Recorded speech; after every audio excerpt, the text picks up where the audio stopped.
કરે છે।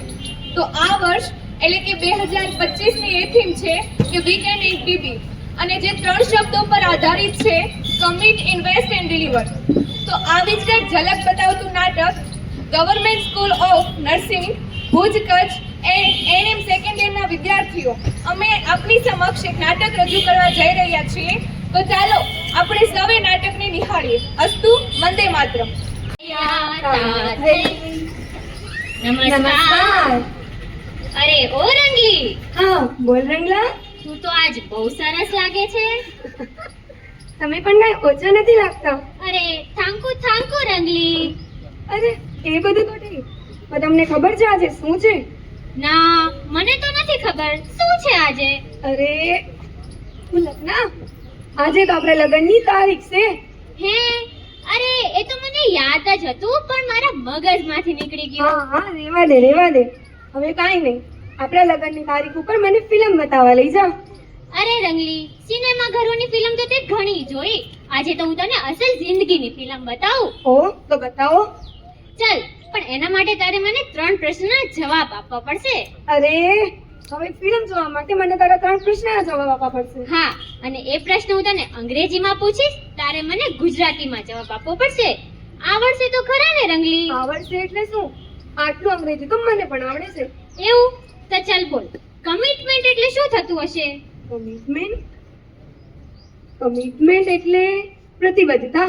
હા, તો આપણે આજે એ જ પ્રતિબદ્ધતા ઉપર એક નાટક જોઈએ, જેમાં આજે ટીબીના દિવસે ટીબીના કેસોને ઘટાડનાર, મૃત્યુદરને પણ ઘટાડનાર અને ટીબી નિયંત્રણ કાર્યક્રમમાંથી ટીબી નિર્મૂલન કાર્યક્રમ સુધી લાવનાર લોકોની અસલ જિંદગીની ફિલ્મ જોઈએ। તો બતાવ, એમાં તું મને શું બતાવીશ? તો એમાં પ્રથમ દ્રશ્યમાં માલતીબેન શાહ, જેને ટીબીના કારણે પોતાના પિતાને ગુમાવ્યા હતા, અત્યારે તે રાષ્ટ્રીય સ્વયંસેવક સંઘમાં સ્વયંસેવક તરીકે કાર્ય કરે છે અને ટીબીના કેસોને શોધી કાઢે છે, તેનું નિદાન કરે છે અને સારવાર પણ પૂરી પાડે છે। તો ચાલ મને બતાવ। તો ચાલો ચાલો તા થૈયા તા થઈ। તો સ્વાગત છે આપ સૌનું નવા સમાચારમાં। આપ સૌ આજે આપણે એવા વ્યક્તિની મુલાકાત લેવા જઈ રહ્યા છીએ જે સમાજમાં સ્વયંસેવક તરીકે કાર્ય કરી રહ્યા છે, જે બિહાઇન્ડ ધ સ્ક્રીન રહીને કાર્ય કરે છે, જે રિયલ હીરોઝ છે, જે પોતાના સમાજમાં કંઈક બદલાવ લાવવા માટે પોતાનું કાર્ય નિષ્ઠાપૂર્વક કરી રહ્યા છે। તો ચાલો આપણે એ વ્યક્તિની મુલાકાત લેવા જઈએ। નમસ્તે મેડમ, તમારો પરિચય આપશો? હા જરૂર, નમસ્તે, મારું નામ માલતી શાહ છે અને આ યુવા સંગઠન સંમેલનમાં આપનું હાર્દિક સ્વાગત કરીએ છીએ બેન। આભાર। તમે અહીં સમાજ સેવક તરીકે કાર્યરત છો, તો શું તમે જણાવશો તમને આ પ્રોત્સાહન કોની દ્વારા મળ્યું છે, જેથી અમારા આજની યુવા પેઢીને પણ આ સમાજ સેવક તરફ પ્રેરાઈ શકાય?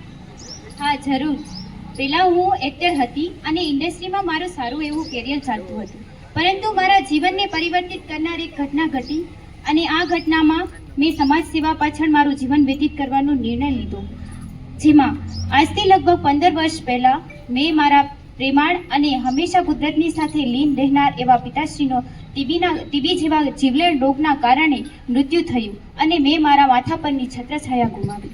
એ દિવસથી મેં એવો નિર્ણય કર્યો કે મેં તો મારા માથા ઉપરની છત્રછાયા ગુમાવી દીધી, પરંતુ મારા જેવા અન્ય એવા ઘણા બધા લોકો છે કે જેમને આવા રોગોના કારણે પોતાના પ્રિયજનોને ગુમાવ્યા છે। બસ તો એ જ દિવસથી મેં એવું વિચાર્યું કે એ સમયે ટીબી જેવા રોગો વિશેની જાણકારી લોકોમાં ઓછી હતી।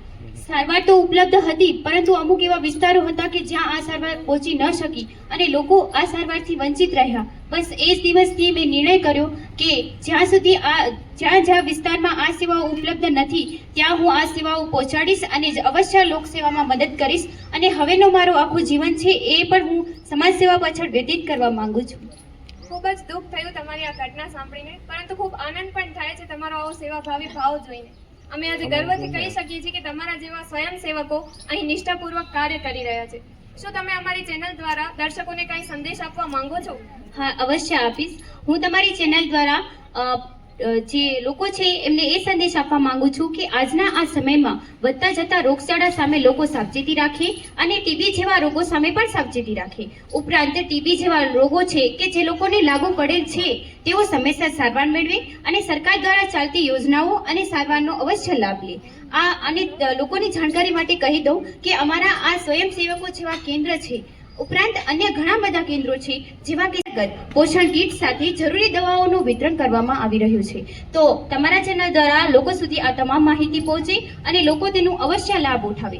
એટલું જ નહીં, પરંતુ 2020ની સાલમાં ભારત સરકાર દ્વારા 2020માં નેશનલ ટ્યુબરક્યુલોસિસ એલિમિનેશન પ્રોગ્રામની શરૂઆત કરવામાં આવી અને આ યોજના હેઠળ દર્દીની ગોળીથી લઈને તેની સંપૂર્ણ સારવાર નિઃશુલ્કપણે આપવામાં આવે છે. તો તમામ દર્દીઓ સુધી અને જરૂરિયાતમંદ લોકો સુધી આપના ચેનલ દ્વારા આ સંદેશ મળે એ માટે હું તમને નિવેદન કરીશ અને આવી જ કંઈક કમિટમેન્ટ કરવા માટે આજે અમે અહીં સૌ ભેગા થયા છીએ. ચાલો અમે પણ તમારી આ કમિટમેન્ટમાં સાથે જોડાઈએ. પણ એના પહેલા શું તમે અમારી કમિટમેન્ટના તમે હેતુઓ જણાવી શકો છો? જરૂર જણાવીશ. જ્યારે કોઈ પરિણામ મેળવવા પ્રયાસો કરીશું ત્યારે 100% પ્રયાસો જ હું ભગવાન અને આ સમૂહની સામે પ્રતિજ્ઞા લઉં છું કે વિશ્વને ટીબી મુક્ત કરવા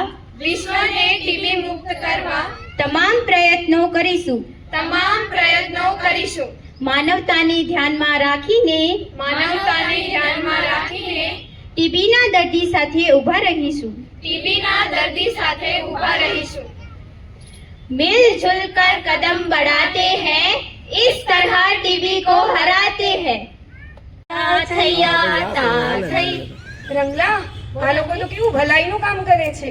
ટીબીના કેસો શોધી કાઢે છે, એનું નિદાન કરાવે છે અને મફત સારવાર પણ કરાવે છે. બહુ ભલાઈનું કામ કરે છે અને પૂરી નિષ્ઠાથી કામ કરે છે. તો રંગલી, તને મજા આવી ને? હા, મને તો બહુ મજા આવી. તો હવે આપણે આગળ વધશું. હા, ચાલો. તો ચાલ, પહેલા પ્રશ્નનો જવાબ તો તે આપી દીધો. હવે બીજા પ્રશ્નનો વારો. હા, પૂછો. તો કે ઇન્વેસ્ટ એટલે શું? ઇન્વેસ્ટ એટલે રોકાણ કરવું. હા, રોકાણ કરવું તો ઠીક, પણ શેનું રોકાણ? અરે, એ મને થોડી ના ખબર હોય. એ તો તમે કહેશો પછી મને ખબર પડશે. એવું? તો ચાલ, હું તને આ દ્રશ્ય દ્વારા રોકાણનો મતલબ સમજાવું. તો સમજાવો. તો આ દ્રશ્યમાં આપણા સાંસદમાં બજેટ રજૂ થવા જઈ રહ્યું છે, જેમાં આપણા નાણામંત્રી નિર્મલાબેન આપણા સાંસદના સભ્યો અને કર્મચારીઓ સામે બજેટ રજૂ કરે છે. એમાં આરોગ્ય સામે જે ખર્ચ કરવામાં આવે છે તેને ઇન્વેસ્ટ તરીકે બતાવવામાં આવ્યું છે. તો ચાલો, મને બતાવો. ચાલો. બજેટ જાહેર થવા જઈ રહ્યું છે, જેમાં આપ સૌના મનમાં ઘણા બધા પ્રશ્નો ઉદ્ભવી રહ્યા હશે. શું નાણામંત્રી શ્રીમતી નિર્મલા સીતારામન શું મધ્યમ વર્ગીય લોકોનો વિચાર કરશે કે નહીં? શું ટીબી જેવા રોગોની દવાઓ સસ્તી થશે કે નહીં? તો આવા જ પ્રશ્નોના જવાબ મેળવવા માટે મારી સાથે બન્યા રહો લાઈવ ન્યૂઝ નવા સમાચાર. માનનીય સભા સમૂહ, માનનીય અધ્યક્ષ શ્રી ઓમ બિરલા,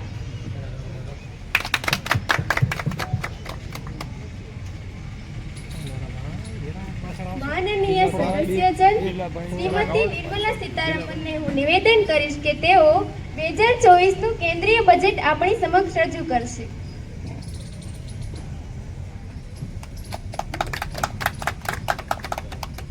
માનનીય અધ્યક્ષ, હું 2024-25નું બજેટ બહાર પાડવા જઈ રહી છું. બજેટ એ સરકારની વૃદ્ધિ અને વિકાસ તેમજ સરકારશ્રીના કાર્યમાં વધારો દર્શાવે છે.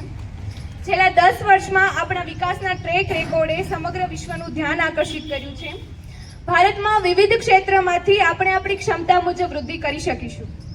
સ્વાસ્થ્ય સેક્ટર માટે 86,216 કરોડ જે પાછલા વર્ષનું બજેટ હતું, જ્યારે 2024માં સ્વાસ્થ્ય બજેટ 98,461 રૂપિયા છે.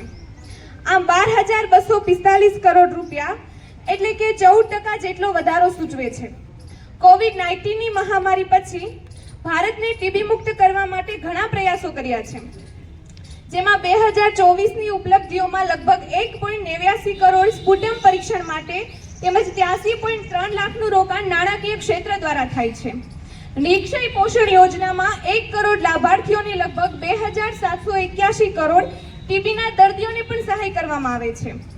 31 બિલિયન રૂપિયા ટીબી એલિમિનેશન પ્રોગ્રામ માટે ઇન્વેસ્ટ કરવામાં આવે છે. મહોદય, ભારતમાં આટલી ગરીબી અને બેરોજગારી જેવી સમસ્યા હોવા છતાં ટીબી માટે 31 બિલિયન કરોડ યોગ્ય છે ખરું? 31 બિલિયન કરોડ રૂપિયા મહોદય, 31 બિલિયન કરોડ રૂપિયા ટીબી જેવા જીવલેણ રોગના એલિમિનેશન પ્રોગ્રામ માટે ઇન્વેસ્ટ કરવામાં આવે છે. આર્થિક વિકાસ માટે નાણાકીય સહાય તેમજ ડિજિટલ ઇન્ફ્રાસ્ટ્રક્ચરને મજબૂત કરવા માટેનું સહાય. આભાર મહોદય. શ્રીમતી નિર્મલા સીતારમણે 2024નું કેન્દ્રીય બજેટ આપણી સમક્ષ રજૂ કર્યું, તો હવે અત્રે લોકસભાનું વિસ્ખલન કરવામાં આવે છે. આતા થઈ. જોયું રંગલી? હા. આપણી સરકાર આપણા પાછળ કેટલો ખર્ચ કરે છે. હા હા, કેટલું ખર્ચ કરે છે અને ખર્ચને ઇન્વેસ્ટમેન્ટ તરીકે જ બતાવે છે. આ તો તારા ઇન્વેસ્ટમેન્ટનો સાચો અર્થ છે. હા હા, તો ચાલ, 2 પ્રશ્નનો જવાબ તો તે સાચો આપી દીધો. હવે ત્રીજા પ્રશ્નનો વારો. અરે પણ આવડી જ જશે. અરે એટલો આત્મવિશ્વાસ. હા હા, પૂછો તો ચાલ, પૂછો. તો ચાલ બોલ, ડિલિવર એટલે શું? ડિલિવર ડિલિવર હા, ડિલિવર એટલે પહોંચાડવું. હા, પહોંચાડવું. એ જ રીતે આપણા આ દ્રશ્યમાં પણ આપણા જે કર્મચારીઓ જે છે એ ટીબીની સેવાઓ પહોંચાડે છે. તો આ દ્રશ્યમાં એએનએમ કાર્યકર નર્સ બહેનો અને તેમજ ટીબીના કાર્યકરો જે ટીબીની દવા પહોંચાડે છે અને રસીકરણ કરે છે, એક પણ દિવસ ભૂલ્યા વગર ટીબીની પૂરી સારવાર પૂરી કરાવડાવે છે.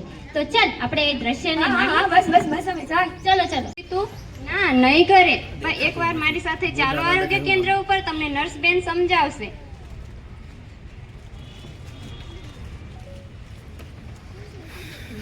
આવો આવો, બેસો.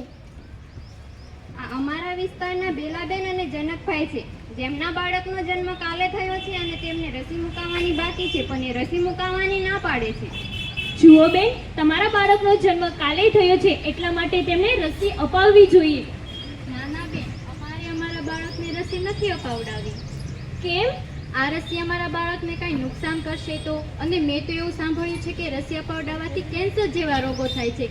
અને હમણાં જ તો મેં છાપામાં વાંચ્યું હતું કે કોરોનાની રસી અપાવડાવવાથી હૃદયના હુમલા આવી રહ્યા છે. નાના બેન, નુકસાન નહીં કરે. જો તમે તેને રસી અપાવશો તો તેને બાળ ટીબીથી રક્ષણ આપશે. ના ના બેન, અમારે નથી અપાવડાવી.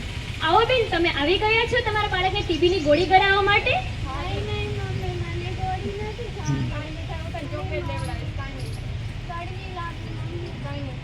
બેન, તમારા બાળકને શું થયું છે? મારા બાળકને ટીબી થયો છે, એને ટીબીની દવા ચાલુ છે. એને અમે નાનપણમાં ટીબીની રસી નથી અપાવી, તેના લીધે અત્યારે એને ટીબી થયો છે, તો તેની દવા ચાલુ છે. ભાભી, કાંઈ નહીં. ભલે મેડમ, અમે પણ અમારા બાળકને રસી અપાવશું, જેથી તેને ટીબી સામે રક્ષણ મળે. હા, તો આશાબેન લઈ લો એના બાળક.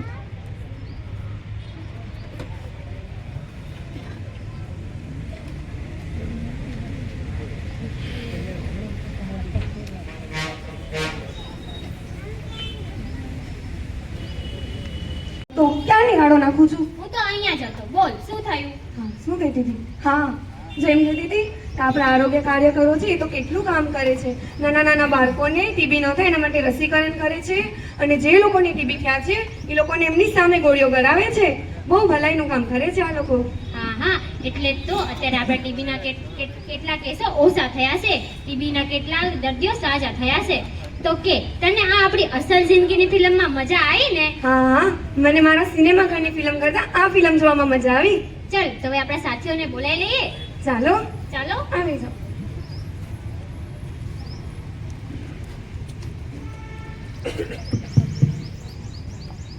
આવરા